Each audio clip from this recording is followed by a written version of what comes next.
Friends, welcome to my channel. मैं doctor Usha Udar बोल रही हूँ।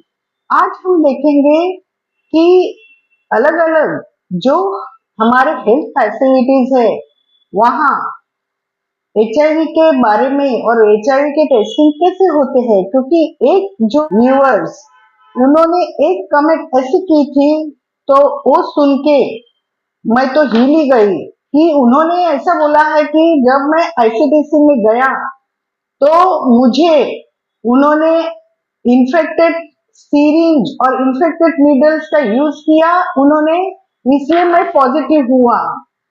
तो ये अगर वो बोलते हैं कि ये आईसीटीसी में मुझे इन्फेक्शन हो गया, तो ये सरासर गलत है। और वो कैसे गलत है ये मुझे आज अपने व्यूअर्स को बताना है, क्योंकि व्यूअर्स, जब कोई गवर्नमेंट सेक्टर में वो डिस्पेंसरी हो, आरोग्य केंद्र हो या कोई हॉस्पिटल हो, उसमें अगर जो रैपिड टेस्ट है एचआईवी के लिए वो विदाउट कंसेंट नहीं होती, ये मैंने हमेशा आपको बताया है। अगर आपको हिस्ट्री ऑफ एक्सपोजर है तो ही आप खुद अलग अलग जो सेक्टर है गवर्नमेंट के, वो डिस्पेंसरी होगी, हॉस्पिटल होगी, वहां आप जाते हैं और वो रैपिड टेस्ट करते हैं। अगर वो रैपिड टेस्ट पॉजिटिव आती है तो हम वो लोगों को कंफर्मेटिव टेस्ट करने के लिए आईसीटीसी में भेजते हैं। और आईसीटीसी में वो कंफर्मेटिव टेस्ट होते ही है, लेकिन कभी कभी खुद पेशेंट आईसीटीसी में जाते हैं और वहां की जो स्टाफ है वो स्टाफ नर्स होती है, लैब टेक्नीशियन होती है, तो वो उधर पूरे खुद पे रिस्क लेके आप लोगों के टेस्ट करते हैं। अभी ये आईसीटीसी कैसे वर्क करती है? जब कोई आरोग्य केंद्र, दवाखाना या हॉस्पिटल से या मैटरनिटी होम से अगर रैपिड टेस्ट पॉजिटिव आई, तो वो लोगों को आईसीटीसी में भेजने का कंफर्मेटिव जो हम करते हैं टेस्ट, वो कंफर्मेटिव टेस्ट करना ही पड़ता है। और तो उधर वो कौन से टेस्ट करते हैं? कंफर्मेटिव कुम्स टेस्ट करते हैं। तो एक तीन प्रकार के टेस्ट उधर होते हैं, कुम्स होते हैं, और दूसरा एक होता है टेस्ट, वो HIV-1 और HIV-2 के लिए किया जाता है। और तीसरा जो है वो टेस्ट ट्राइडॉट टेस्ट करके होता है, उसमें भी HIV-1 और HIV-2 होता है। अगर ये तीनों टेस्ट पॉजिटिव आते हैं तब भी वो पेशेंट एचआईवी पॉजिटिव है ये कंफर्म होता है। और फिर वो पेशेंट को एआरटी, नजदीक के एआरटी सेंटर में लिंक किया जाता है, क्योंकि वो जो रिपोर्ट है वो ऑथेंटिक माना जाता है। ये हुआ गवर्नमेंट सेक्टर का। अगर आप प्राइवेट सेक्टर में करेंगे तो उसके लिए बहुत सारे पैसा देने पड़ते हैं आपको। इलाज, और मैंने हमेशा आपको उसके लिए बहुत सारे कौन से टेस्ट करते हैं मैंने बताया है आपको। प्राइवेट में बहुत सारे टेस्ट होते हैं, लेकिन ये जो गवर्नमेंट सेक्टर के जो टेस्ट है कंफर्मेटरी बोलते हैं उनको, क्योंकि कभी कभी रैपिड टेस्ट भी फॉल्स आती है। तो ये जो प्रकार के जो टेस्ट है वो उधर के लैब टेक्नीशियन करती है।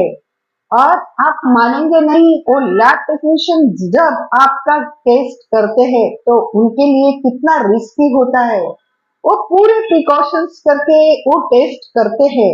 और आप लोग जो व्यूअर्स है वो उनका अपना जो ब्लेम है वो उनके ऊपर डालते हैं, ये सरासर गलत है। और ये जो वो व्यूअर्स ने बोला तो मुझे बहुत ही बुरा लगा, क्योंकि ऐसा कभी नहीं होता है। एक तो आप जब आपके पास हिस्ट्री ऑफ एक्सपोजर होती है तब भी आप वो आईसीटीसी में जाते हैं और किधर जाते खुद जाके बोलते हैं कि हमारा टेस्ट कर दीजिए। तो इसमें शर्माने की बात नहीं है, लेकिन आपका जो माइंड सेट है ना, कि आप जो बोलते हैं कि नहीं किया इसलिए मैं पॉजिटिव हुआ, ये सरासर गलत है। और ऐसे कमेंट हमें प्लीज ऐसे कमेंट मत कीजिए। और अपना जो कुछ है वो सच्चाई बता दीजिए सामने वाले डॉक्टर को।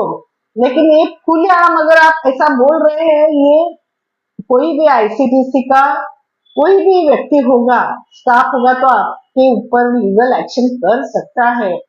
तो ध्यान में रखिए कि प्लीज ये जो सब हेल्थ सेक्टर में काम कर रहे हैं ना, वो आपके लिए कर रहे हैं और पूरी जोखिम भरी जिम्मेदारी लेके कर रहे हैं। इसका आप हमेशा ध्यान रखिए और कुछ भी मन में आया वो मत बकिए, क्योंकि क्या होता है, हमारे पास भी आते हैं एचआईवी पॉजिटिव, और उसमें हम लोगों को काउंसलर से लेके कोऑर्डिनेटर से लेके सबको एक उधर उनके जो पूछने वाले जो क्वेश्चनर्स होते हैं उसमें वो होता है कि मोड ऑफ ट्रांसमिशन कैसे हो गया। तो सरासर 99% जो पीपल है ना, लोग वो झूठा बोलते हैं, नहीं मेरा ब्लड ट्रांसफ्यूजन हुआ था मैडम, उसमें हुआ है, मेरा ऐसा हो गया, मेरा ऑपरेशन हो गया तो वो सुई मुझे लगी।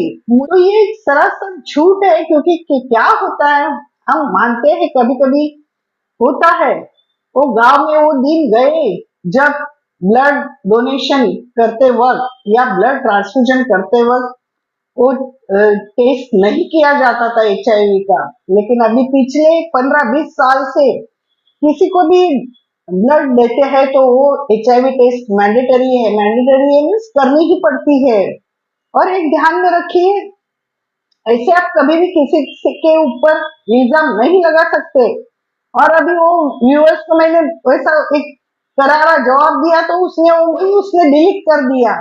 तो प्लीज आप, मैं यहाँ आपके लिए जानकारी के लिए मैं दे रही हूँ, इसमें मेरा कोई स्वार्थ नहीं है। लेकिन आप भी जब कमेंट करते हैं तो सोच समझ के कमेंट कीजिए, ताकि दूसरे कोई जो भी व्यक्ति हो, हेल्थ केयर सेक्टर हो, उनको गलत मत साबित कीजिए। धन्यवाद।